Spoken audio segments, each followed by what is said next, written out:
Hi friends, അസ്സലാമു അലൈക്കും. Welcome back. ഇന്ന് നമുക്ക് നല്ലൊരു ബ്രേക്ക്ഫാസ്റ്റ് ഈസി ആയിട്ട് റെഡിയാക്കാം. അതിനായിട്ട് ഇപ്പോൾ ഞാൻ എടുത്തിട്ടുള്ളത് അരിപ്പൊടിയാണ്. ഇത് പത്തൽ എന്ന് റൊട്ടിയൊക്കെ ഉണ്ടാക്കുന്ന അരിപ്പൊടിയാണ്, അല്ലാതെ പത്തിരി നൈസ് പത്തിരി പൊടിയല്ല കേട്ടോ. പത്തിരി ഒറോട്ട എന്ന് ഉണ്ടാക്കുന്ന പൊടി നമുക്ക് പാക്കറ്റിൽ ലഭ്യമാണ്.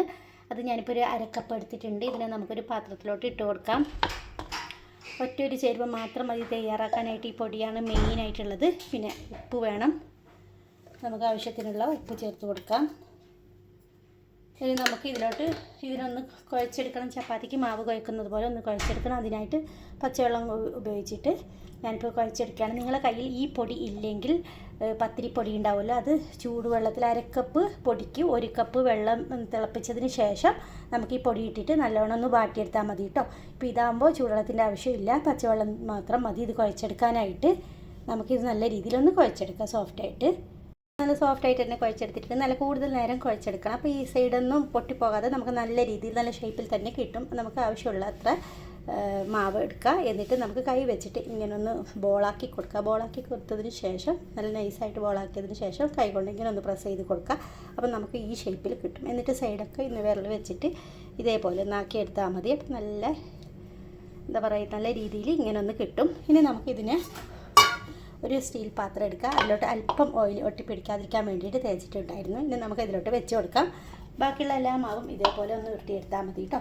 ഇപ്പോൾ ഞാൻ അരക്കപ്പാന്ന് എടുത്തിട്ടുള്ളത്. നിങ്ങളുടെ വീട്ടിലെ അംഗങ്ങളനുസരിച്ചിട്ട് മാവിൻ്റെ എണ്ണം കൂട്ടി കൊടുത്താൽ മതി. വളരെ പെട്ടെന്ന് തന്നെ നമുക്ക് തയ്യാറാക്കാൻ പറ്റും. അങ്ങനെ നമുക്ക് ബാക്കിയുള്ളതെല്ലാം ഇതേപോലെ ചെയ്തെടുത്തിട്ട് വരാം. ഞാൻ ഇത്രയും ആക്കി എടുത്തിട്ടുണ്ട്. ഇനി നമുക്കൊരു സ്റ്റീമറിലോട്ട് മാറ്റണം. ഇതിനെ ഒരു 5 തൊട്ട് 6-7 മിനിറ്റ് വരെ നമുക്കൊന്ന് വേവിച്ചെടുക്കണം. മാറ്റിയിട്ടുണ്ട്. നമുക്ക് മൂടി വെച്ചിട്ട് വേവിച്ചെടുക്കാം. ഇത് വെന്ത് വന്നിട്ടുണ്ട്. നമുക്ക് ഇതിൽ നിന്ന് എടുത്ത് മാറ്റാം. നമുക്ക് ഒരു പാൻ വെച്ചിട്ട് അതിലോട്ട് 1 ടീസ്പൂൺ മാത്രം ഓയിൽ ഒഴിച്ച് കൊടുക്കാം. ഇപ്പം ഞാനിവിടെ കോക്കനട്ട് ഓയിലാണ് ഒഴിക്കുന്നത്. അത്രയും മതി. ഇതൊന്ന് ചൂടായിട്ട് വരണം. ഒരു 1/4 ടീസ്പൂണ് മഞ്ഞൾപ്പൊടി ചേർത്ത് കൊടുക്കാം. ഇതിലോട്ട് ഒരു നുള്ള് ഉപ്പ്, ഇത്രയും മതി. 1/2 ടീസ്പൂണ് പെരി പെരി മസാല. ഇതില്ലെങ്കിൽ മുളക് പൊടി ഇട്ട് കൊടുത്താലും മതി. ഇതുണ്ടെങ്കിൽ ഇത് തന്നെ ഇട്ട് കൊടുക്കാം കേട്ടോ.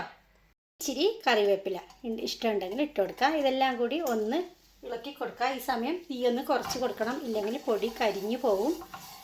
ഇനി നമുക്ക് നേരത്തെ തയ്യാറാക്കി വെച്ചിട്ടുള്ള ഞങ്ങൾ എന്താ പറയുക, കടുമ്പ്, നിങ്ങൾ എന്താണെന്ന് പറയുന്നത് എനിക്കറിയില്ല, അതിട്ട് കൊടുക്കുക. ഞങ്ങളുടെ നാട്ടിൽ ഇതിനെ കടുമ്പ് എന്ന് പറയും. എന്നിട്ട് ഒന്ന് പെട്ടെന്ന് തന്നെ മിക്സാക്കി കൊടുക്കുക. അതായത് തിരിച്ച് മറിച്ച് വിട്ടിട്ട് ലൈറ്റായിട്ട് ഒന്ന് ഫ്രൈ ആക്കിയിട്ട് എടുത്താൽ മതി. നല്ല ടേസ്റ്റാണ് ഇത് കഴിക്കാനായിട്ട്. വളരെ എളുപ്പമാണല്ലോ ഇത് ഉണ്ടാക്കാനായിട്ട്. ഒരു 5 മിനിറ്റ് ഈ വേകുന്ന സമയം മാത്രം മതി, അല്ലാതെ വേറെ പണിയൊന്നുമില്ല. പിന്നെ നമുക്ക് ഇതിനൊന്ന് പ്ലേറ്റിലോട്ട് മാറ്റാം. ഞാനങ്ങനെ പ്ലേറ്റിലോട്ട് മാറ്റിയിട്ടുണ്ട്. നല്ല ടേസ്റ്റാണ്. ഇപ്പോൾ നല്ല ചൂടും ഉണ്ട്. അപ്പോൾ എല്ലാവരും ഇതൊന്ന് ട്രൈ ചെയ്ത് നോക്കണം. ആദ്യമായിട്ട് കാണുന്ന ആരെങ്കിലും ഉണ്ടെങ്കിൽ റെസിപ്പി ഇഷ്ടമായാലും ഒന്ന് സബ്സ്ക്രൈബ് ചെയ്ത് സപ്പോർട്ട് ചെയ്യണം. അതുപോലെ തന്നെ പഴയ സബ്സ്ക്രൈബ്സ് ആണെങ്കിൽ നമ്മുടെ വീഡിയോ ഒക്കെ ഒന്ന് ഷെയർ ചെയ്യാനും ലൈക്ക് ചെയ്യാനൊന്നും മറക്കരുത്.